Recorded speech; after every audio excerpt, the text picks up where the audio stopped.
Ty Simpson is better than Fernando Mendoza is simply an opinion that is not valid. It's an opinion that some notable NFL analysts and apparently some NFL teams share. But let me ask you this, all you Ty Simpson truthers. Let me ask you a question, okay?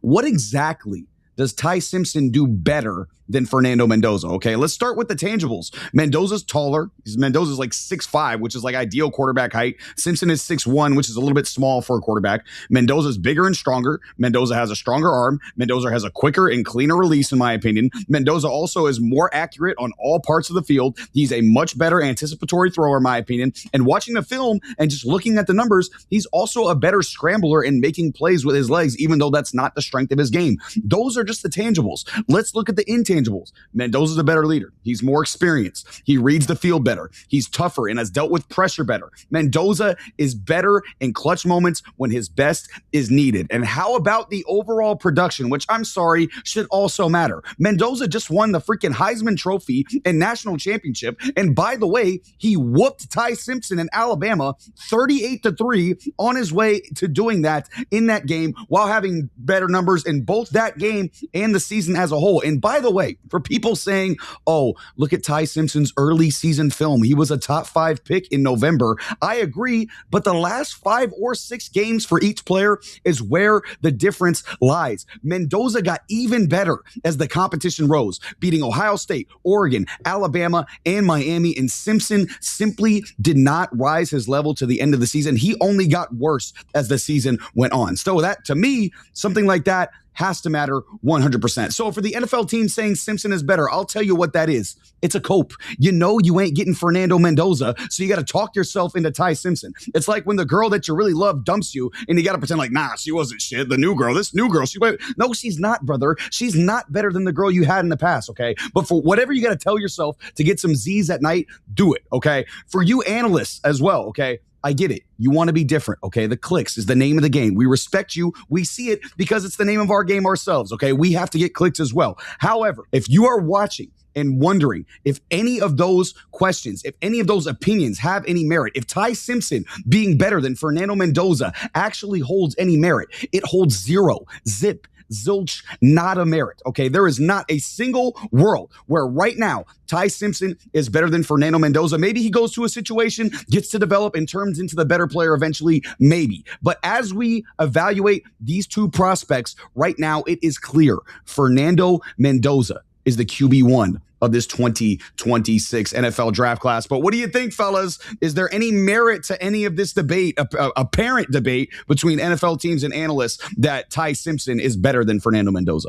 I mean, I don't think that he's better. You see the consistent starting that you see from Mendoza. He's had more snaps. He's had more, pass attempts, everything like that. I don't think Mendoza threw the ball a lot this year. I think it was something like 290 some odd attempts. It wasn't that much. But when he was asked to, he was accurate. I watched a lot of tape today just getting ready for this conversation, right? I watched every throw that they had against at least 3 of their top opponents, right? I just wanted to see what they look like. I watched Fernando against Oregon. I watched, Ty Simpson against Georgia, playoff caliber teams, right? A lot of talent comes out of those schools. A lot of draft picks are going to come out of those schools. One thing that really stuck me a lot was Fernando Mendoza's reliance sort of in his passing game on RPO. A lot of the passes went to his left side. Just about everything was a slant. Everything was to his left side. Everything was quick, one step, one read. Ty Simpson didn't operate in the RPO as much. However, that caused him to have to read the field a little bit more. I think that, you saw good throws from Ty Simpson, but you didn't see great throws from Ty Simpson. One of the things that I noticed in Ty Simpson's tape was he has a really good one ball. He'll throw it on a rope. If it's got a clear path to a wide receiver, he's going to laser that thing in there. But when it comes to having touch, you don't see that from Ty Simpson,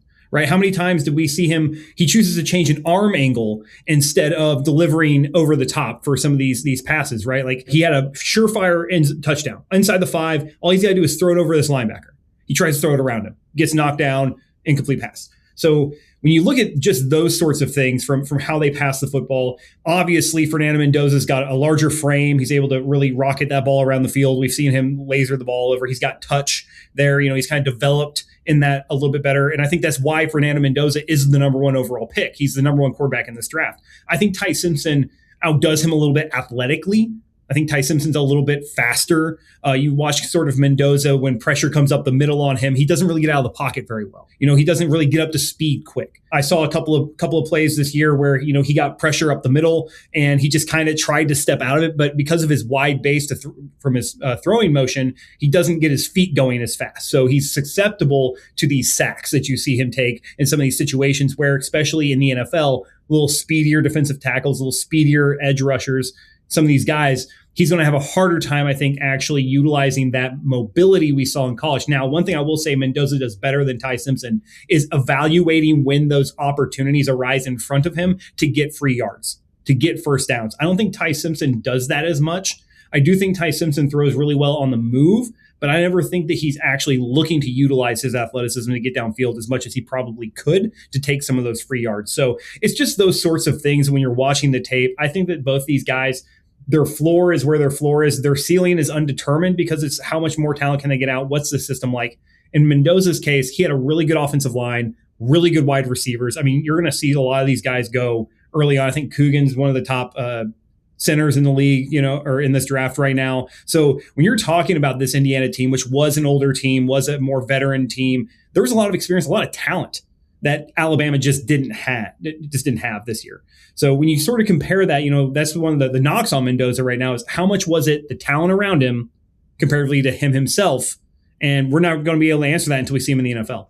Yeah, and I see that to a certain extent as far as the talent around Mendoza. But I mean, we've seen quarterbacks with a lot of talent around them come into the NFL and have a lot of success. We saw Joe Burrow with arguably the most talented college football team of all time come into the NFL and have a lot of success too. So evaluating the quarterback position or evaluating any position in general is not like a one size fits all. Like this right here guarantees this prospect to be good, right? It doesn't, nothing guarantees that. And I don't want to get my stance twisted here. I don't think Mendoza is some like generational talent. That Sammy's talked about it a lot. That word gets thrown around just kind of very loosely at this point, generational talent. I think Mendoza is a solid number one overall pick quarterback, nothing generational as far as that goes. And I do think Ty Simpson is worthy of maybe a mid to late first round pick selection, maybe somewhere in those 20 range, maybe something like the Pittsburgh Steelers at 21, something like that. I just don't think, as far as seeing what we've seen from Mendoza and seeing what we've seen from Simpson, evaluating the tangibles, the intangibles, evaluating the film and evaluating their college production, I just don't think it's a question right now. Fernando Mendoza, to me,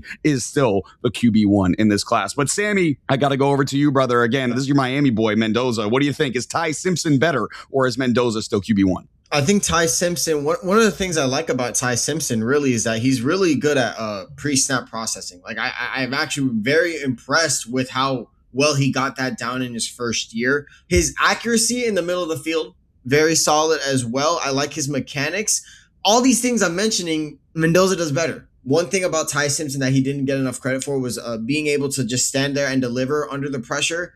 Again, Mendoza did it at a higher level against better competition.